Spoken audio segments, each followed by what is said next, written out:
Salut à toi, aujourd'hui on se retrouve pour une toute nouvelle vidéo où je vais te montrer comment remplacer tes roulements de direction ainsi que de les régler. Donc tout d'abord, pour les remplacer, bon, il n'y aura pas grand chose de spécifique à faire, mis à part de démonter en fait l'intégralité de ton train avant. Donc n'hésite pas à faire un peu de la place au niveau de ton tableau de bord, donc si tu as besoin de démonter des carénages, ta face avant ou des choses comme ça, tu peux y aller. Ensuite, tu vas devoir démonter donc, ta roue avant, tes étriers, comme tu as pu déjà voir dans les précédentes vidéos. Donc au moment de démonter tes éléments sur la partie supérieure de ton T, donc tout ce qui va être guidon, frein, etc., fais attention avec ton mètre-cylindre de frein avant de ne pas le retourner afin que le liquide de frein ne coule pas en fait sur tes éléments. Comme tu as pu le voir dans les précédentes vidéos, c'est un produit qui est très corrosif. Tu vas devoir faire tomber les deux tubes de fourche. Donc pour ça, rien de bien sorcier, il va falloir juste que tu desserres les vis de pincement de ton T inférieur et de ton T supérieur.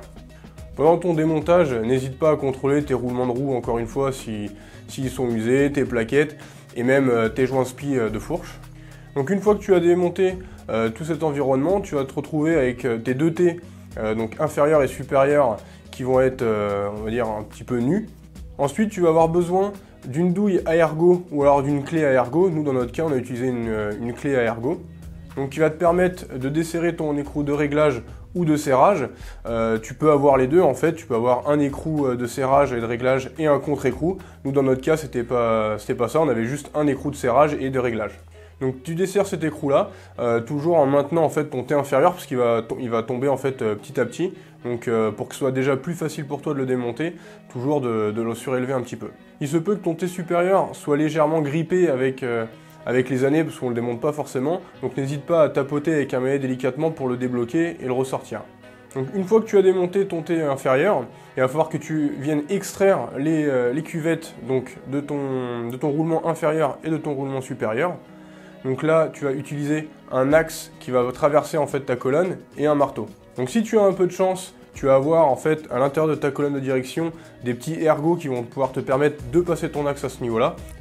Donc si c'est pas le cas, demande à quelqu'un de te filer un coup de main parce que là pour la procédure il va falloir être deux. Il y en a un en fait qui va venir tenir le tournevis plat ou ton démonte pneu pour venir en fait faire appui avec au niveau d'une toute petite gorge qu'il y aura en fait entre ton cadre et ton roulement. Et le second va venir à l'aide d'un axe et du marteau en fait taper sur l'outil que tu auras utilisé pour extraire le roulement. Donc là pour le coup je te conseille de le faire un peu d'un côté et un peu de l'autre en fait pour pas le mettre en travers et le bloquer dans ta colonne de direction. Donc comme ça va te permettre d'y aller progressivement et de le sortir plus facilement sans déformer non plus ta colonne de direction. Donc là maintenant on passe à l'extraction du roulement de ton T inférieur. Donc là encore une fois tu as plusieurs possibilités qui vont s'offrir à toi. Soit tu as l'outil adéquat et tu n'auras pas beaucoup de soucis à te faire. En revanche, si tu ne l'as pas, il y a une méthode un petit peu plus barbare et archaïque que tu peux utiliser. Moi, je te conseille, en tout cas, si tu l'utilises, celle-ci, c'est de faire vraiment attention de ne pas abîmer ton axe de colonne. Donc là, ça consiste à utiliser un burin et un marteau et de venir placer en fait à plus ou moins 45 degrés ton burin pour venir en fait chasser le roulement et le refaire remonter le long de ta colonne. Donc pour le remontage, là ça va être vraiment la partie la plus simple et celle que je préfère le plus en général.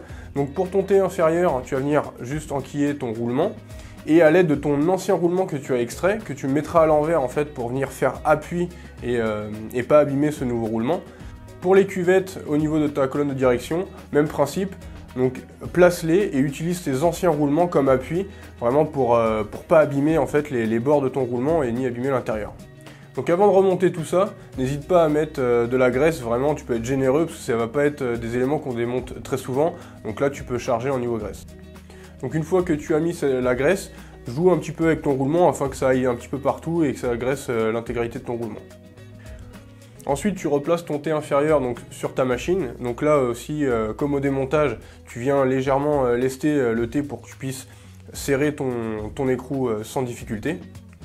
Serre-le dans un premier temps, alors soit tu as les couples de données constructeurs et là, pas de question à se poser, tu les serres comme ils te le disent. En revanche, si tu l'as pas, je te conseille dans un premier temps de venir serrer et de laisser quand même un peu de jeu où là tu vas pouvoir faire ton réglage à la fin. Donc à ce moment-là, tu peux remonter tous les éléments autour de tes T, donc tout ce qui va être fourche, étrier, roue avant, etc. Pareil pour ton guidon, tes demi-guidons, tu remets tout ça en place. Ensuite, je te conseille de serrer définitivement uniquement la partie inférieure, donc ton thé inférieur, tout ce qui va être roue avant, étrier, etc. pour que tu puisses à la suite faire des réglages sur ta direction et comme ça tu n'auras pas tout à redémonter à chaque fois. Donc pour le réglage de ta direction, ça va pas être compliqué, il va falloir que tu joues un petit peu avec ta sensibilité et de jeter en fait ta roue d'un côté et d'un autre. Là le but du jeu, ça va pas être qu'elle revienne complètement en place, mais juste un petit peu avant. Une fois que tous tes réglages sont finis, tu peux donc finaliser ton serrage sur toute ta partie supérieure, donc tout ce qui va être ton guidon et tes demi-guidons. Donc fais attention les premiers kilomètres, comme beaucoup de pièces en mouvement, tes roulements vont avoir tendance à se relâcher un petit peu, en fait tout simplement qu'ils vont se mettre en place. Donc il faudra certainement que tu refasses un petit réglage de ta direction pour raffermir un peu tout ça. J'espère que cette vidéo t'aura permis d'effectuer ton intervention sur ton véhicule. Si tu as d'autres questions, n'hésite pas à me les laisser en commentaire. On se retrouve prochainement pour une nouvelle vidéo. Bonne route à toi et à bientôt.